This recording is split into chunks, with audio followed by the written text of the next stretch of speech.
হাত সোজা করেন সবাই। এবার করছেন সবাই? ডানে বামে তাকায় দেখে নেন। এবার সোজা হয়েছে? ডানে বামে তাকান। সবগুলা সোজা হয়েছে না? শক্ত করেন, পেছন দিকে একটু টানা দেন। বুকটা ফুটানো লাগবে, দেন টানা। এবার একটু সামনের দিকে দেন, এবার একটু ডানে, এবার একটু বামে দেন। মাশাআল্লাহ, হাত সোজা করেন। এবার হাতটা একটু নড়াচড়া দেন, নড়াচড়া দেন জোরে জোরে। এবার একটু শক্ত করে সোজা করেন, শক্ত সোজা সোজা। হ্যাঁ, এবার রিল্যাক্স করে বসেন, আরাম করে বসেন, হাত নামাতে বলি নাই। হাত সোজা করেন। হ্যাঁ, এবার গলাটা একটু পরিষ্কার দেন। এতগুলা লোক বলে গলা পরিষ্কার, ভালো করে। আয় পেছনে, শক্ত করছেন। এবার বুক বরাবর নেন, এই বরাবর, এই বরাবর নিছেন। এবার আমরা একটা বারপতার ইতিহাস সৃষ্টি করব। এই মাঠে যত মাহফিল হয়েছে আর আপনারা যতবার আসছেন, এই রকম বিরচিত কণ্ঠে, দীপ্ত আওয়াজে, উচ্চকিত শব্দে এর আগে আল্লাহর নামে এরকম হুঙ্কার দেই নাই। এই রকম একটা তাকবীর দিতে চাই। রাজি আছেন আপনারা? যারা পারবেন না তারা বলেন আল্লাহুম্মা আমিন। আমার মুরব্বী। হ্যাঁ, তবে কিছু সলিড মানুষ কিন্তু আছে, তাই না ভাই? আমি দিনাজপুরে গেছি একবার মাহফিলে, যাওয়ার পরে এত পাম দেওয়া দিছি ভাই, একটা তাকবীর দিতে হবে ফাটাফাটি, শয়তান নারাজ করার মতো, আল্লাহকে খুশি করার মতো, এমন পাম দিয়ে আমি স্লোগান দিছি লিল্লাহে তাকবীর। সামনে এক লোক ছিল, উনি উত্তর দিছে আল্লাহ। ওই দিন বুঝছি আমি ভাই, কোনো পাম দিয়ে কাম হবে না। যদি দিল থেকে না আসে তো পাম দিয়ে কাম হবে না। ওই দিন থেকে আর পাম দেই না। এই জন্য আপনাদের কাছে আগেই শুনে নিলাম কারা দিতে পারবেন আর কারা পারবেন না। যারা পারবেন তারা বলেন আল্লাহুম্মা আমিন। এমন একটা তাকবীর দেব যেই তাকবীরের ধ্বনিতে আকাশ বাতাস মুখরিত হবে, গলা থাকলেই কি আর গেলেই কি। রাজি আছেন ভাই? এই জায়গায় হাত হবে না, ওই যে হ্যাঁ এই জায়গায় হাত। তাকবীর যখন দেবে লিল্লাহে তাকবীর, হাত দুটো উপর দিকে ছুঁড়ে দিয়ে বলতে হবে আল্লাহু আকবার। পারবেন না ইনশাআল্লাহ? সামনে কিন্তু মারা যাবে না, মারতে হবে উপর দিকে। রেডি তো সবাই? বাহিরে যারা আছে ওরা আগামী 1 বছর পস্তাবে। 1 বছর। দরজাটা বন্ধ করে দেন, 8 জন ভিতরে কেউ না ঢোকে, তাড়াতাড়ি দরজা লাগান। নতুন কোনো লোক ভিতরে নেওয়া হবে না, ঠিক কিনা ভাই? আমরাই শুনে যাব ইনশাআল্লাহ। বাইরের সব, আমার সুযোগ থাকলে সব মাইক বন্ধ করে দিতাম বাইরের, একদম সত্যি। খালি মহিলাদের ওখানে একটা মাইক, আর সব মাইকের সুইচ বাইরে বন্ধ, খালি ভিতরে ওয়াজ হবে। রেডি সবাই ভাই? রেডি সবাই? পারবেন ইনশাআল্লাহ? তাহলে দেখি আকাশ বাতাস মুখরিত করার প্রস্তুতি নেন। আমি লিল্লাহে তাকবীর বললে আল্লাহু আকবার বলে হাত ছুঁড়ে দিতে হবে, দিয়ে আবার নামায় নেবেন। রেডি সবাই? দেখি তাকবীর দেন। লিল্লাহে তাকবীর, লিল্লাহে তাকবীর। আল কোরআনের আলো, আল হাদিসের আলো, তোমার নেতা আমার নেতা, তোমার নেতা আমার নেতা, আলেম ওলামা যেখানে, আল্লাহর আইন যেখানে, লিল্লাহে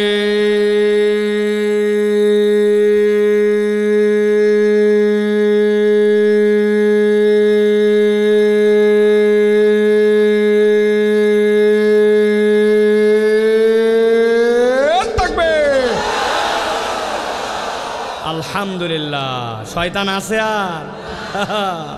ও প্রায় বেনাপোল পার, ইন্ডিয়ার দিকে চলে গেছে, ঠিক কিনা? শয়তানদের দিকে শয়তান চলে গেছে, ঠিক কিনা? আগামীর বাংলাদেশ ইসলামের বাংলাদেশ, কোরআনের পক্ষের বাংলাদেশ, তরুণদের বাংলাদেশ, বৈষম্যহীন বাংলাদেশ, ইন্ডিয়ার চোখে চোখ রেখে কথা বলার বাংলাদেশ, দাদা বাবুদেরকে মুতানোর বাংলাদেশ। ওই বাংলাদেশে আল্লাহু আকবারের পক্ষে যারা, আমরা তাদের পক্ষে, ঠিক কিনা? কথা ঠিক তো? ওই মুরব্বীদের ঠিক নেওয়ার দরকার নাই। ও 50 বছর আমরা দেখছি আন্দাজি ঠিক। যখন কাম মারা লাগবে তখন এক বিড়ি আর চা দিয়ে ইমান বিক্রি। অতএব তরুণদেরকে আগায় থাকতে হবে। রেডি তো?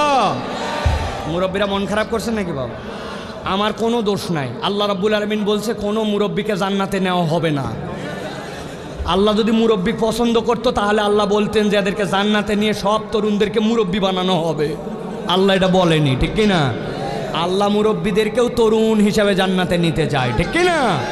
মুরব্বীরা আমাদের মাথার তাজ, তাদের জন্য আমরা দোয়া করি, তাদেরকে আল্লাহ দীর্ঘ হায়াত দারাজ করুক। আল্লাহ এ ছায়া আমাদের মতে দীর্ঘ করে দেন। আল্লাহ তাদেরকে আমাদের পথ দেখানোর মতো তৌফিক দেন। কিন্তু আমরা তাদেরকে ধাক্কায়া ইসলামের দিকে রাখবো ইনশাআল্লাহ। রাজি তো যুবক?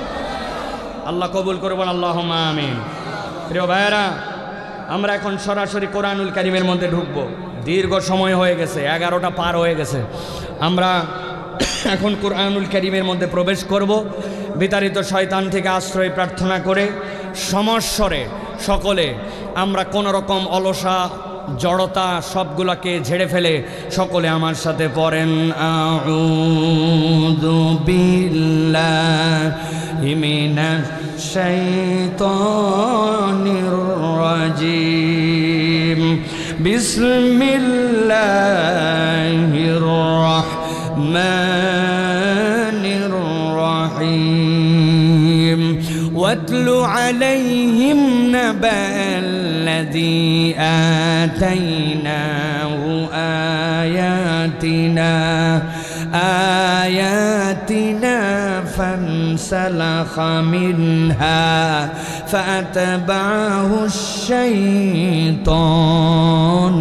ফাকানা মিনাল গাওয়িন।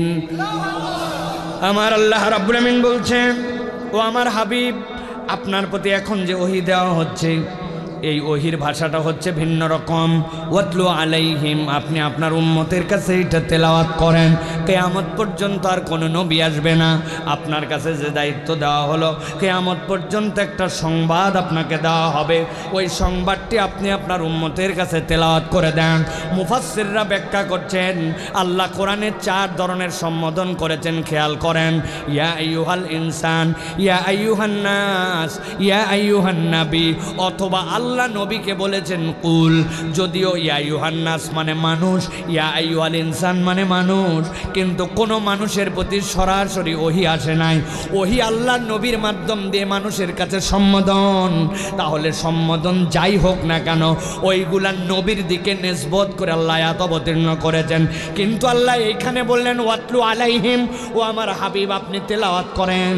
এইটার ব্যাখ্যা করেছেন মুফাসসিরেরা।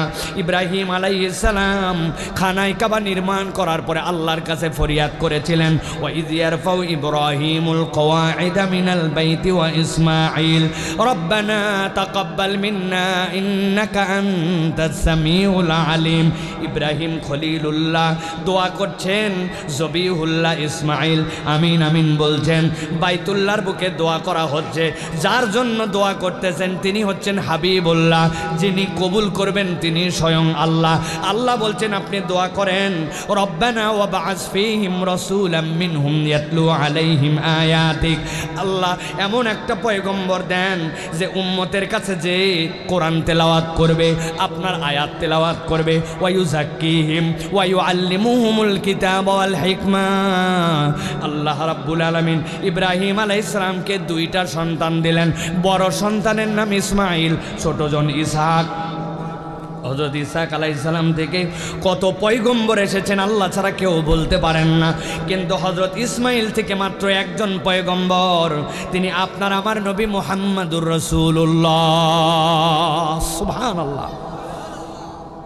আল্লাহ নবী বলছেন, আমি ইব্রাহিম আলাইহিস সালামের ওই দোয়ার ফসল। আল্লাহ বলেছিলেন ওয়াতলু আলাইহিম মিলান, ঠান্ডা মাথায় কথা বোঝেন। আল্লাহ বলছেন ওয়াতলু আলাইহিম নাবা আল্লাযী আতাইনাহু আয়াতিনা, আপনার কাছে এমন একটা সংবাদ দেওয়া হচ্ছে যেই সংবাদটা আপনি আপনার উম্মতের কাছে বলেন। আল্লাহ বলছেন সংবাদের ভিত্তিটা কি? আল্লাযী আতাইনাহু আয়াতিনা, আমি একজনকে আমার পক্ষ থেকে আল্লাহর আয়াত দিয়েছিলাম।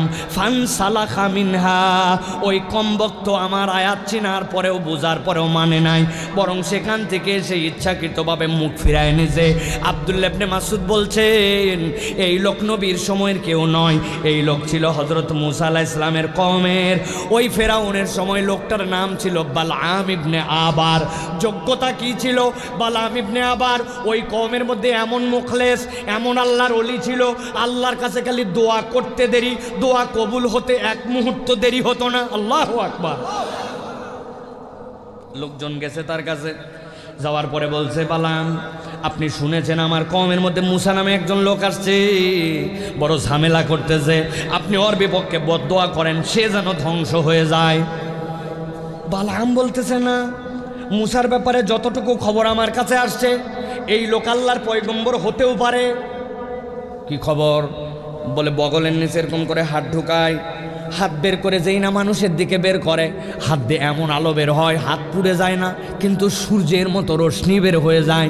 আবার যখন মনে করে এটা বন্ধ করা দরকার, বগলের নিচে হাত দেয়, সাথে সাথে সেইটা বন্ধ হয়ে যায়। মাঠের মধ্যে অনেকগুলা দুম্বার পাল নিয়ে যায়, যাওয়ার পরে বেচারি ক্লান্ত হয়ে ঘুমায় যায়, কিন্তু হাতের মধ্যে একটা লাঠি থাকে, ওই লাঠিটা মাঠের মধ্যে এরকম করে গেড়ে দেয়, গেড়ে দিয়ে বেচারি ঘুমায় যায়। দুম্বার পালের থেকে কোনো একটা দুম্বা যদি বের হয়ে বাহির দিকে দৌড় দিতে লাগে, একা একাই সাথে সাথে লাঠিটা উঠে যায়, পিটায়া দুম্বা ভিতরে নিয়ে আসে, লাইন মতো ঢুকায় দেয়, আবার ওই লাঠি দাঁড়ায় যায়। দুনিয়ার যত জাদুকর থাক, জাদুকরের জাদু জেগে থাকলে ঠিক থাকে, ঘুমায় গেলে শেষ হয়। এই লোক জাদুকর নয়, জাদুকর হইলে ঘুমানোর পরে লাঠি কাজ করার কথা নয়। ওই লাঠি আমরা বড় বড় শাবল দিয়া পাথর দিয়া পাথর ভাঙতে পারি না, সে একবারই মারে পাথর ভেঙে যায়, আরেকটা পাথর বের হয়, আবার বাড়ি মারে পাথর ভেঙে যায়, আরেকটা পাথর বের হয়, আবার যেই না বাড়ি দিছে ভিতর থেকে ছোট্ট একটু একটা পিঁপড়ার মতো একটা প্রাণী বের হয়েছে, মুখের মধ্যে খাদ্য। সে সাথে সাথে বলতেছে জেনে রাখো মুসা, আমার রব আমাকে ভুলে নাই, ইন্নাহু ইয়ারযুকুন, নিশ্চয় সেই রব আমাকে 3 পাথরের ভিতরেও খাদ্য আমার ঠোঁটে পৌঁছায়া দেয়। যেই লোক এইগুলা করে তার বিপক্ষে আমি কেমনে দোয়া করি? লোকজন সাথে সাথে বালামকে বলল, মিয়া তোমার ওয়াজ শোনার জন্য আমরা আইছি নাকি? তোমার কাছে দোয়া করার জন্য আইছি, মুসার বিপক্ষে তুমি ওয়াজ শোনাও, এগুলো ওয়াজ আমাদের জানা আছে, আমরা কেবল আমাদের স্বার্থে আসি নাই, তোমারও স্বার্থে আসছি। কি স্বার্থ? বলে মুসা যদি এই কাজ করে আর ভেলকি দেখায়, তোমার দপ্তরে মিয়া মানুষ আসবে না, তখন তার কাছেও মানুষ লাইন লাগাবে, তোমার কাছে কেউ কথা শুনতে আসবে না, হাদিয়া তো আসবে না, তোমার খানকা চলবে না মিয়া, তোমার স্বার্থে আনছি, ওকে যদি ধ্বংস করে দাও তুমি একাই বাঘ। পাম্পটটি গিলে নিছে, গিলে নিয়ে আল্লাহর কাছে দোয়া করছে, আল্লাহ মুসাকে ধ্বংস করে দাও। আল্লাহ বলছেন যেই নাই দোয়া করেছে, আল্লাহ আয়াতে কারিম অবতীর্ণ করেছেন, নবী খবর দেন, আল্লাযী আতাইনাহু আয়াতিনা, যেই ব্যক্তির কাছে আয়াত দেওয়া হয়েছিল আয়াতটা সে চিনত, কিন্তু অপরাধ একটা করে বসলো, ফানসালাখা মিনহা, সে চিনে বুঝেও আল্লাহর আয়াত থেকে মুখ ফিরায় নিল। আমি আপনাদের কাছে জিজ্ঞাসা করতে চাই, আমাদের সমাজে এরকম মানুষ আছে কিনা যারা আল্লাহর আয়াত চিনে, ফরজ জানে, হারাম জানে, কিন্তু তারপরেও জেনে বুঝে আল্লাহর আয়াত থেকে মুখ ফিরায়? দেখেন তো, আমি একটা লোককে চিনাই দেই, আপনাদের এলাকায় আছে কিনা এরকম? 28শে রমজান 29শে রমজান ঢাকা থেকে রওনা হয়েছে, বেনাপোলে ঈদ করার জন্য আসবে, গাড়িতে কোনো সিট নাই, অনেক কষ্ট করে ভিতরে ঢুকছে, ঢোকার পরে রড ধরে দাঁড়াইছে, পা ফেলার জায়গা নাই, গাদাগাদি লোক।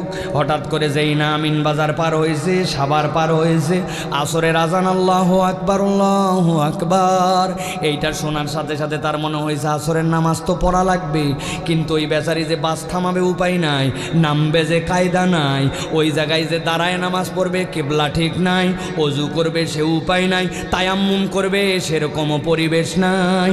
ওই লোক তরপাতে তরপাতে আসরের ওয়াক্ত পার হয়ে গেছে, মাগরিব এসে গেছে, বুঝে থাকলে উত্তর দিবেন, না বুঝলে চুপ করে থাকবেন। এই লোকটা যে নামাজ মিস করলো, নামাজ পড়তে পারলো না, এই লোকটা কি নামাজটা যে ত্যাগ করলো, এইটা কি ইচ্ছাকৃত না অনিচ্ছাকৃত? অনিচ্ছাকৃত। তার ইচ্ছা ছিল কিন্তু উপায় করতে পারে নাই, ঠিক কিনা?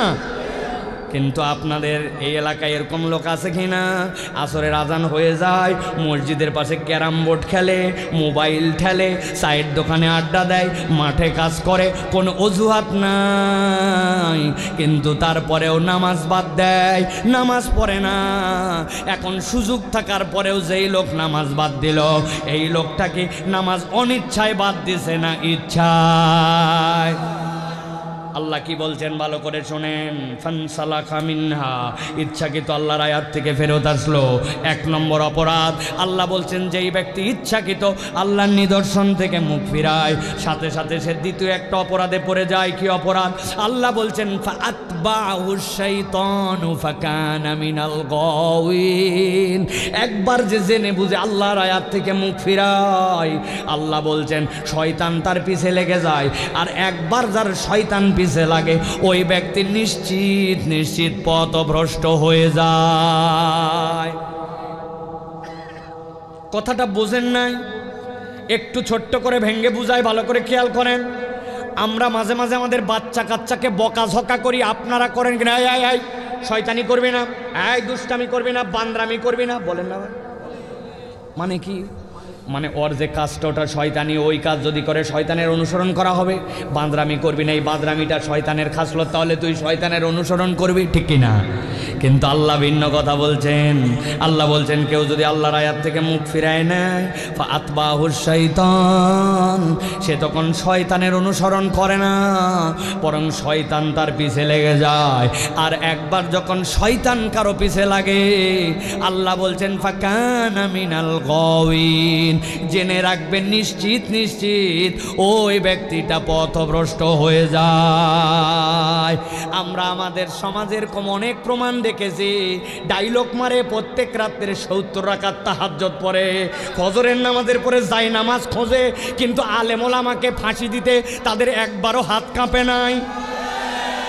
মিথ্যা মামলা দিয়া মিথ্যা প্রহসনের বিচার করে হুজুরদেরকে দৌড়ের উপরে রাখলো।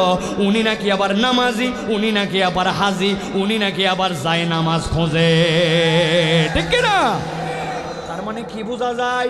ফাআতবাহু শাইতান, ও শয়তানের অনুসরণ করেনি, শয়তানি ওর ইমাম বানাইছিল, ঠিক না? আল্লাহ রাব্বুল আমিন বলছেন চলেন, সামনে চলেন, গভীর মনোযোগ, ঠান্ডা মাথায় প্রত্যেকটা কথা বোঝেন। আল্লাহ বলছেন ওয়ালাউ শি'না লারাফানাহু বিহা, যদি আমি আল্লাহ চাইতাম আর সে যদি আল্লাহর বিধান মেনে নিত, লারাফানাহু বিহা, আমি আল্লাহ তার মর্যাদা আসমানে উঠাতে পারতাম। সুবহানাল্লাহ। কিন্তু ওই লোক কি করলো? ওই লোক প্রথমে অপরাধ করছে, জেনে বুঝে আল্লাহর আয়াত থেকে সরে গেছে। 2 নম্বরে শয়তান তার অনুগামী হয়েছে। আল্লাহ বলছেন, নবী বলেন, সে আল্লাহর বিধান মেনে নিলে আল্লাহ মর্যাদা বাড়াতে পারতেন, কিন্তু সে এই 2 অপরাধ করে থেমে থাকে নাই, সে আরও নতুন 2টা অপরাধে দাখিল হয়েছে। তাহলে আগে ছিল অপরাধ 2টা, সামনে আছে 2টা, একসাথে এক ঠোঁটে বলেন তো টোটাল অপরাধ তাহলে কয়টা? কয়টা? হয় নাই? হাতগুলা নিচে নামান, এরকম করে তাতে নামান হাত। আমি যেই না বলবো টোটাল অপরাধ কয়টা, একসাথে তুলে বলবেন 4টা। বলেন তাহলে টোটাল অপরাধ কয়টা? সব হাত ওঠে নাই, আরেকটা সুযোগ দিলাম, হাত নামান। টোটাল অপরাধ কয়টা? ওই যে পিছনে লাল গেঞ্জি পরা একজন ওঠায় নাই, আরেকটা সুযোগ দিলাম, হাত নামান। পকেটের হাত বের করেন আপনি, জ্যাকেট, হ্যাঁ, বলেন টোটাল অপরাধ কয়টা? অনেকেই চিন্তা করতেছে যে আমার পুলিশ ভাইরা হাত তুলছে, আপনারা কি হয়েছে আপনার? হ্যাঁ হ্যাঁ, হাত নামা। অনেকেই ভাবতেছেন হুজুর কি এক হুজুর নিয়ে আসলো, হাত তোলো, হে করো হে করো। কারণ আছে ভাই, কারণ আছে। ওয়াজ কম হচ্ছে না এলাকায়, কিন্তু আমাদের অধিকাংশ ওয়াজ বাড়িতে যায় না। কালকেই যায় বলবেন, একটা বক্তান ছিল আমাদের মাদ্রাসার সভাপতি সাহেব, ফাটাফাটি। বউ জিজ্ঞাসা করছে কি ফাটালো, বলছে তা বলতে পারবো না, কিন্তু ওয়াজ ফাটাফাটি হয়েছে। ও বাবা, ওয়াজ বলে ফাটাফাটি হলো, কিন্তু উনি বলতে পারে না কিছু। এই রকম ওয়াজ আমি করি না। আমার টার্গেট ফাটাফাটি না, আমার টার্গেট হচ্ছে জোড়াতালি দিয়া অন্তত এই ওয়াজটুকু বাড়িতে পৌঁছানো, ঠিক না? এই জন্যই কষ্ট করতেছি, তাছাড়া এত কষ্ট করা লাগে না। তাহলে বলেন টোটাল অপরাধ কয়টা? মাশাআল্লাহ, আলহামদুলিল্লাহ। আমার মা বোনেরা ওয়াজ শুনতেছে, প্রজেক্টর দিয়েছেন নাকি? মা বোনেরা ওয়াজ শুনতেছেন, আপনি জানেন না। আমি বলি কি করতেছে, যাওয়ার পরে দেখছে যে ছোটবেলায় একজন, ওর বিয়ে হয়েছে, বিয়ে হয়ে বাচ্চা কোলে করে নিয়ে আসছে। আরে তসলিমা, তুই ছোট ছিলি, তোর আবার বেটি হচ্ছে। এই যে গল্প উঠছে ভাই, পুরা ওয়াজ গল্প, ঠিক কিনা? অনেকে একটা কোলে করে ব্যাটারি আনছে, হ্যাঁ, যে ব্যাটারি যেই যে ভলিউম ছাড়ছে, বাকি লোকের ওয়াজ আর নাই, আছে কিনা? হ্যাঁ মা বোনেরা, ফাউ ফাউ খালি এসে বসলেন আর চলে গেলেন হবে না, কথা শুনে সুন্দর করে বুঝে যেতে হবে। এই ওয়াজ আমাকে অনেক সময় মাঝে মাঝে দু এক জায়গায় লিখে দেয়, হুজুর একটু মেয়েদের ওয়াজ করেন। আমি বললাম কোরআনে কোথায় আলাদা করে মেয়েদের নামাজের ওয়াজ আছে? কোথায় আছে? মেয়েদের আলাদা হজের ওয়াজ কোথায় আছে? জাকাতের ওয়াজ কোথায় আছে? ছেলে আর মেয়েদের 90% ওয়াজই এক, ঠিক কিনা? 10% আলাদা, সেটা মাসলা মাসাইল। আমি মা বোনদেরকে বলবো এই জন্য ভালো করে কথা শোনেন। আমাকে যদি দেখতে পান ভালো, না পারলে মাইকের কথা শুনতেছেন, আমাকে দেখানোর দরকার নাই, আল্লাহকে দেখায়। আপনারা সবাই হাত তুলে বলেন তাহলে আজকের আলোচনায় টোটাল অপরাধ কয়টা? আরে আপনারা না, মহিলারা হাত তুলছে, মা বোনেরা 4টা। হ্যাঁ, ভালো করে কথা শুনেন। তাহলে প্রথম বলছি 2টা, ঠিক না ভাই? 1 নম্বর হচ্ছে জেনে বুঝে আল্লাহর আয়াত থেকে মুখ ফিরাইছে। 2 নম্বর শয়তান তার পিছে লেগে গেছে। আল্লাহ রাব্বুল আমিন বলছেন, ওয়ালাউ শি'না লারাফা'নাহু বিহা, যদি আমি আল্লাহ চাইতাম তার মর্যাদা আসমানে উঠাইতে পারতাম। কিন্তু এই ব্যক্তিরা 3 নম্বর অপরাধে ঢুকলো। কি অপরাধ? আল্লাহ বলছেন ওয়ালাকিন্নাহু আখলাদা ইলাল আরদি ওয়াত্তাবা হাওয়া। তাদের 3 নম্বর অপরাধ হচ্ছে ওই মানুষগুলা আখলাদা ইলাল আরদ, নিরেট দুনিয়াদার হয়ে গেল, তাদের মুখগুলা জমিনমুখী করে দিল। আরবিতে খুলদুন মানে ওই ধরনের প্রাণী যেই প্রাণীর 4টা পা আর তার একটা মুখ থাকে। ও যদি পোয়াল খায়, ও যদি ঘাস খায়, ও যদি পানি খায়, যাই খাক না কেন ওর মুখ নিচের দিকে দিতে হয়। আবার মাঝে মাঝে মুখ উঁচু করে, কিন্তু যখনই তার মাথাটা ছেড়ে দেয় বেসিক হিসাবে তার মুখ জমিনের দিকে নেমে যায়। চিনে থাকলে বলেন তো এরকম একটা প্রাণীর নাম কি? গরু। আরেকটা প্রাণীর নাম বলেন, আরেকটা প্রাণীর নাম বলেন। কিন্তু এরকম অনেক ছাগল আছে, আপনি দেখছেন সিমের গাছ লাগাইছেন, ছোট্ট একটা গাছ লাগাইছেন, ও 2 পা উঁচু করে ওই জায়গার থেকে মাথার পাতাটা খাইয়া ফেলায়, আছে কিনা? কিন্তু বেশিক্ষণ নয়, ওই পা উঁচু করলেও আবার সে জমিনমুখী হয়ে যায়। আল্লাহ বলছেন ওয়ালাকিন্নাহু আখলাদা ইলাল আরদ। এইটা হচ্ছে পশুর স্বভাব।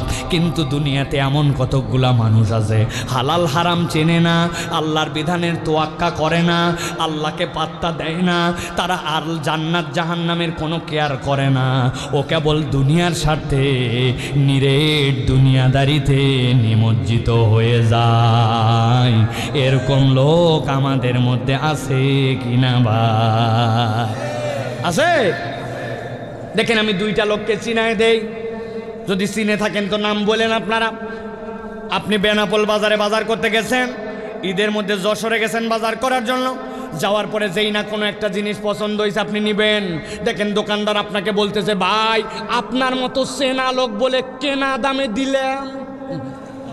আছে না ভাই? বাপ দাদার জন্মে আপনাকে দেখে নাই, বলতেছে চেনা লোক, কেনা দামে দিলাম বলে 500 টাকা কাল্লা কাটে ফেলছে, আছে কিনা? দোকান হালাল, জিনিস হালাল, আইটেম হালাল, কিন্তু নিরেট একটু ব্যবসা বানানোর জন্য মিথ্যা কথা বলে ব্যবসা করে, আছে কিনা?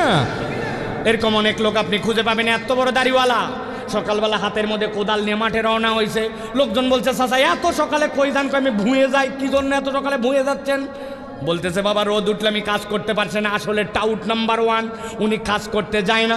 উনার জমির সাথে যার জমি লাগানো, ওই জমিওয়ালা এখন আল কাটে পারে নাই। উনি আগে আগে যায় আল কাটার নাম করে জমিটা একটু 4 আঙ্গুল ঠেলতে চায়। এরকম লোক এলাকায় নাই? ভালো করে বোঝেন, আপনার জমি 1 বিঘা, ওইটার খাজনা, ওইটার খারিজ, ওইটার জমি, ওইটার পর্চা সব আপনার, কিন্তু মাত্র জীবনে 4 আঙ্গুল ঠেলছেন, ওইটার মধ্যে 5 কেজিও ধান হয় নাই, সরষা হয় নাই, আপনার হালালের সাথে হারাম মিশে গেছে, মুরব্বি লোভ সামলাতে পারে না। ঠিক কিনা? আছে কিনা এরকম? আছে কিনা? আল্লাহ বলছেন ওয়ালাকিন্নাহু আখলাদা ইলাল আরদ, নিরেট দুনিয়াদার হয়ে গেছে। কত আপনি খুঁজে দেখবেন, কবে বাপ মরে গেছে বলে গেছে বোনের সম্পত্তি ফিরায় দাও, উনি হজ করে চলে আসছে, আজ পর্যন্ত বোনের সম্পদ দেয় নাই। আছে না? ছেলে মেয়ের মধ্যে বেইনসাফ করছে, এরকম লোক নাই যশোরে, নাই বেনাপোলে, নাই। ও বাবা, হজে যাওয়ার আগে বিরাট বড় খাওয়া দাওয়া গরু দিয়া, কথা বলেন, খাওয়া দাওয়া করে টোরে জনগণকে বলছে আর ফিরবো কি ফিরবো না আমি জানি না বাবা, দোয়া করো। ছেলে মেয়েদেরকে ডাক দিছে, 20 বিঘা মাঠে জমি আছে, ওই জমির মধ্যে 2টা ছেলে 2টা মেয়ে, 2 মেয়েকে বলছে তোদের বিয়ের সময় খরচ গেছে বাবা, আসার সময় তোর জন্য মালা নিয়ে আসবো, তোর জন্য বালা নিয়ে আসবো, আমার নাতিদের জন্য হাতের আংটি নিয়ে আসবো, মা ফিরতে পারি কি পারি না। এইগুলা বলে সিস্টেমে 3 বিঘা জমি দিয়া বাকি সন্তান 2টাকে 17 বিঘা জমি দিছে দিয়া হাজী সাহেব মক্কায় চলে গেছে। খানায় কাবা দেখার পরে তো উনার অনুভূতি জায়গা গেছে, উনি কাবা দেখে এমন কান্না কানতে শুরু করছে, লোকজন অবাক। লোকজন চিন্তা করছে সবাই কান্দে, কিন্তু এই হাজী সাহেব এত বেশি কান্দে কেন? ওর দোয়া একটু শরিক হই। হাজির দোয়ায় যেই না শরিক হয়েছে দেখে হাজী সাহেব বলতেছে আল্লাহ, আশা রাখ দিয়া আল্লাহ একটু ভুল করে ফেলছে, আল্লাহ আল্লাহ মেয়েদেরকে 3 বিঘা জমি আর ছেলেদেরকে 17 বিঘা দিয়া আল্লাহ চলে আসছি, খানায় কাবা দেখলে সব গুনাহ মাফ হয়, আল্লাহ মেহেরবানি করে আমার এই ভুল মাফ করে দে। বুঝে থাকলে বলেন, বান্দাকে ফাঁকি দিয়া বান্দার হক নষ্ট করে খানায় কাবায় যায় দোয়া করলে দোয়া কবুল হবে। কথা বলেন। তাহলে যেই লোক রাস্তার খোয়া খেয়ে ফেললো, রাস্তার বালু খেয়ে ফেললো, দেশের ব্যাংকের টাকা পাচার করে দিল, রেমিটেন্সের টাকা যেইগুলো আসলো ওইগুলা দিয়ে কানাডায় বাড়ি বানায় ফেললো, আর টুক করে দেশ থেকে বাড়ায় গেল, মনে করতেছে বেঁচে গেল। বেঁচে যাওয়া কি এত সোজা? কে বলতো খেলা শুরু, দেখি না কি এর খেলা হবে, ফাউল প্লেয়ার কোথাকার আন্দাজে, একবারে প্রতিবন্ধী আন্দাজে, একটা আনফিট, আবার অন্য লোক বললে তাও একটা কাজ হতো, ঠিক না? ভালো করে বোঝেন তাহলে। ওয়ালাকিন্নাহু আখলাদা ইলাল আরদ, আল্লাহ বলতেছেন ও হইছে নিরেট দুনিয়াদার, ও জানতো আল্লাহ রাব্বুল আমিন বান্দার হক নষ্ট করলে মাফ করবে না, কিন্তু তারপরেও আল্লাহকে পাত্তা দেয় নাই। এরকম লোক আছে কি না? কথা বলেন, আছে কি না? 4 নম্বরে আল্লাহ বলছেন ওই মানুষের আর একটা অপরাধ। কি অপরাধ? আল্লাহ বলছেন ওয়াত্তাবা হাওয়া। নবী আপনি বলে রাখেন তার 4 নম্বর অপরাধ হচ্ছে সে নিজের প্রবৃত্তির অনুগামী হয়ে গেছে। কতকটুকু ইসলাম পছন্দ হয় মানে, আবার যেখানে ইসলাম ভালো লাগে না ওইটা বাদ দেয়। আল্লাহকেও রাখে, সমাজকেও রাখে, আল্লাহকেও রাখে, নিজের ইচ্ছাকেও রাখে। এই রকম ধান্দাবাজ মার্কা মুসলমান আছে কিনা? আছে ভাই? এই মুরব্বী, আপনি মুখে এখনো দাড়ি রাখলেন না কেন? কি সমস্যা? বয়স তো 70 পার। বাবা তোমার চাচি আম্মা লাইক করে না, চাচি লাইক করে না, দাড়ি রাখলে আনস্মার্ট লাগে। আছে কিনা? ভালো করে বুঝেন, কথার ধাক্কা কিন্তু অনেক দূর যায়। আপনি যদি বলেন দাড়ি রাখলে আনস্মার্ট লাগে, আল্লাহ নবীকে বললেন ওয়া ইন্নাকা লাআলা খুলুকিন আযীম, আমি আমার নবীকে উত্তম চরিত্র, পৃথিবীর শ্রেষ্ঠ স্মার্ট বানাইছি। আর আপনি বলছেন দাড়ি আনস্মার্ট, আপনি নবীকে আনস্মার্ট বলে ফেলতেছেন, বুঝতেছেন না আপনার ঈমান চলে যেতে পারে। কথা বলেন, ঠিক না? অনেক যুবক আছে দাড়ি রাখো নাই কেন ভাই? বলে হুজুর সামনে বিয়ের কথাবার্তা হচ্ছে, যার সাথে কথা হচ্ছে ওই মেয়ে আবার দাড়ি লাইক করে না, আগেই বলে দিছে। আমি এটা ফতুয়া দিয়ে গেলাম, এলাকায় কোনো কওমি মাদ্রাসা থাকলে যাই শুনে নিবা। যদি কোনো মহিলা তোমাকে দাড়ির কারণে অপছন্দ করে, তাহলে বিয়ের কথাবার্তা চললে ওই মেয়েকে বিয়ে করা জায়েজ নাই। ব্যাকল ইসলামের শরীয়তের ফরজ বিধান, ওয়াজিব বিধান পছন্দ করে না, সে কেমনে তোমার জীবন সঙ্গী হবে? তার মানে তো সে দিনদার না, ঠিক কিনা? এই জন্য প্রিয় ভাইরা, কোনো অজুহাত নাই, অজুহাত কিচ্ছু নাই। ওয়াত্তাবা হাওয়া, কেবল মনের শয়তানির কারণে আমরা এটা করতে পারি না, আছে কি না? ওই যে ঢাকায় নাকি একজনকে মুখের মধ্যে এরকম ছোট চিকনদারি আছে না অনেকের ভাই, এদিক ওদিক নাই, কয়েকটা এদিক দিয়ে দাঁড়িয়ে আছে। ওরে বলছে এর তোক তো দেখতে ছাগল ছাগল লাগে। ও বলছে you are absolutely right sir. বলছে কি বললি? আমি তোরে টিটকারি করলাম আর তুই বলতেছিস ঠিক বলছেন, অ্যাবসোলিউটলি রাইট। এবার কেমন কথা?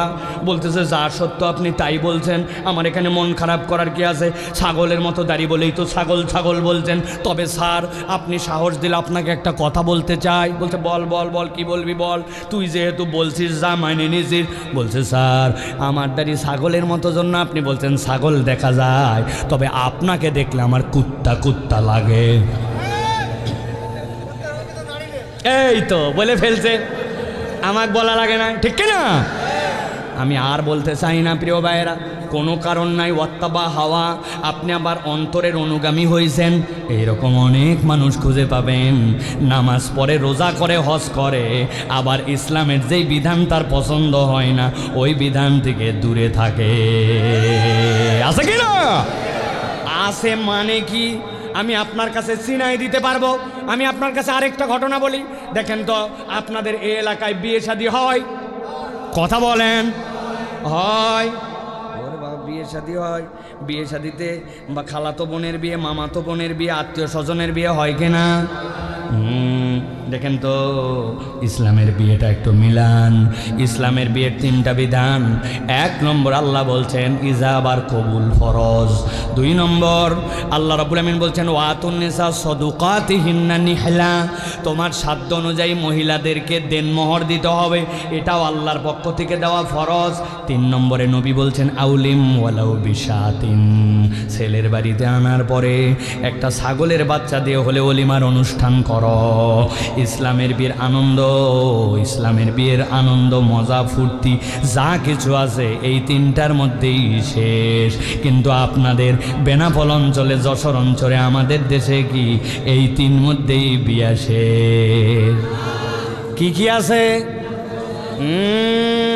7 দিন আগ থেকে হলুদ সন্ধ্যা, 3 দিন আগে মেহেদি সন্ধ্যা, 10 দিন আগের থেকে এলাকার সেরা সেরা ডেক বক্স নিয়ে যায় বাড়ির সামনে 2 পাশে লাগায়া এলাকাকে জানান দেওয়ার মতো ইংলিশ গান চলতেছে। আছে কিনা? যেই বাড়িতে গান চলতেছে ওই বাড়ির থেকে আসরের সময় হাজি সাহেব নামাজ পড়ার জন্য বার হয়েছে। লোকজন তো চাই চাই, আপনার বাড়িতে এত গান বাজনা, এত হই হুল্লা, এত ধরনের বেহায়াপনা আমাদের তো সহ্য হয় না, মানুষের তো অসুস্থ হয়ে গেল। বলছে থাম থাম থাম, তোরও বেটি আছে। আমি কি গান করতে চাইছি নাকি নাতি নাতকুররা করে? এলাকার লোক ডিমান্ড করছে, ইয়াংদেরকে একটু করতে দেওয়া লাগে। অত রাগ করিস না, একদিন চল নামাজ পড়ে আসি, আছে কিনা? হাজি সাহেব নামাজ পড়ে হজ করে আসছে, আবার গান বাজনাকে নাতি নাতকুর, এলাকাবাসী, যুবক এইগুলা অজুহাত দিয়া জায়েজ মনে করে। এই রকম নামাজি, এই রকম মুসলমান আছে কিনা? আমার আল্লাহ বলছেন ওয়াত্তাবা হাওয়া, ওই মানুষগুলো অন্তরের অনুসরণ করে।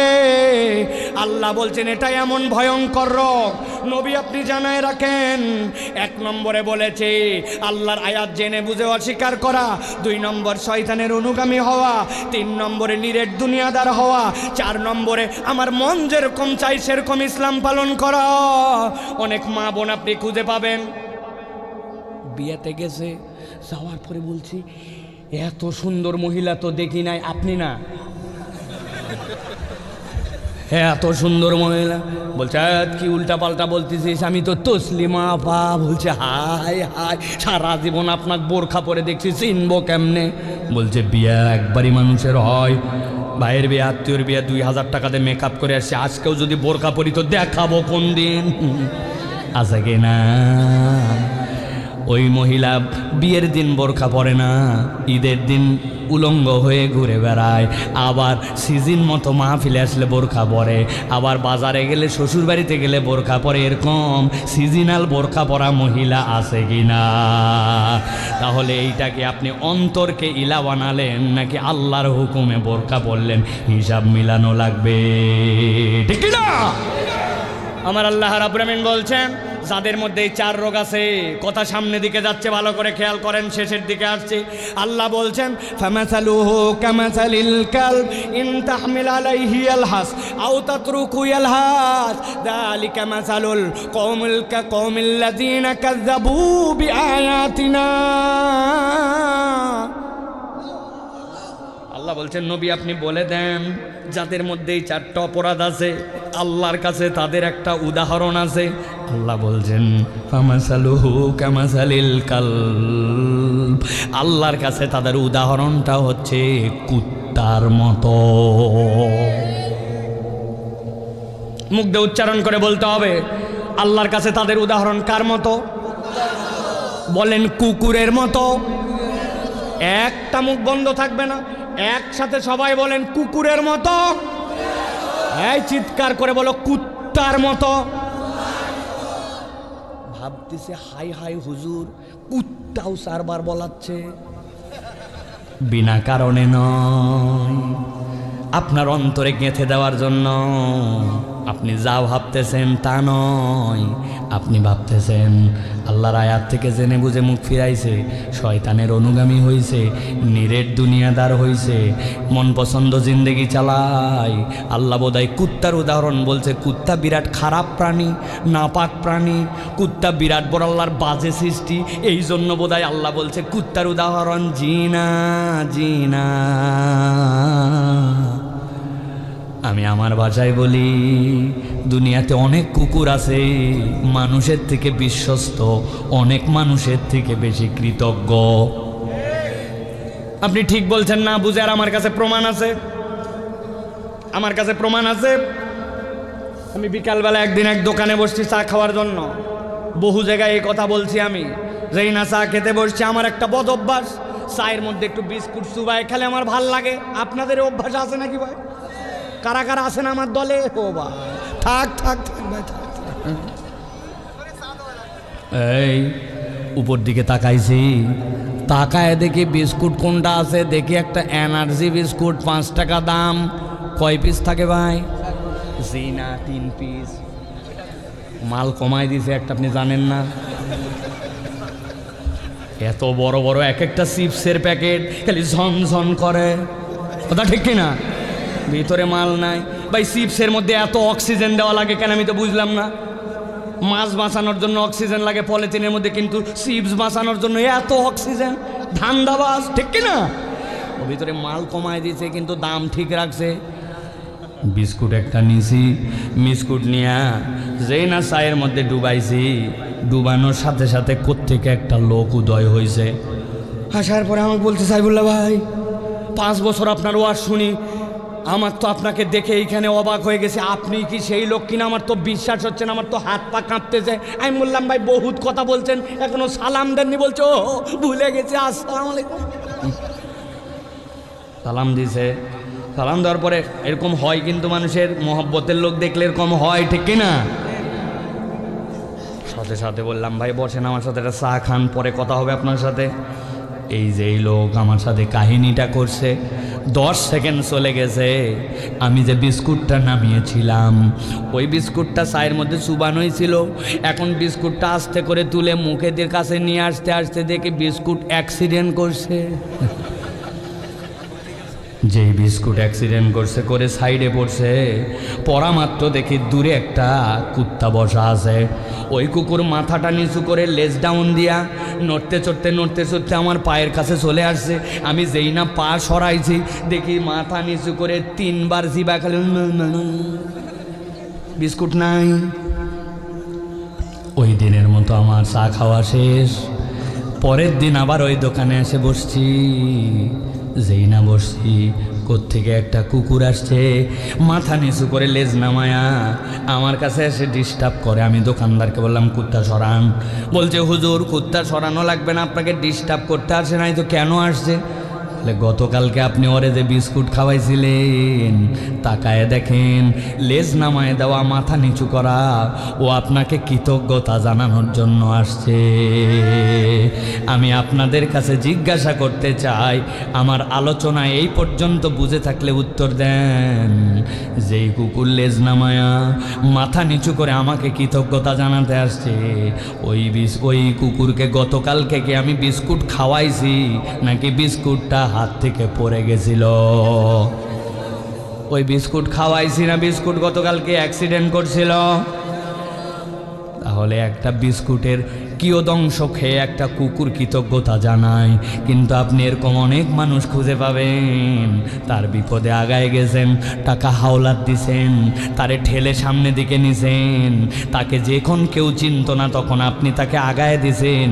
এখন আপনার একটু প্রয়োজন, আপনাকে আর চেনে না, টাকা ফেরত দেয় না, বিপদে আপনার পাশে আগায় না, উল্টা সুযোগ পাইলে আপনাকে বাঁশ দিতেও ছাড়ে না। আছে কি না? ভালো করে খেয়াল করেন। আল্লাহ বলছেন ফামাসালুহু কামাসালিল কালব ইন তাহমিল আলাইহি ইয়ালহাস আও তাতরুকুহু ইয়ালহাস যালিকা মাসালুল কওমিল্লাযীনা কাযাবু বিআয়াতিনা।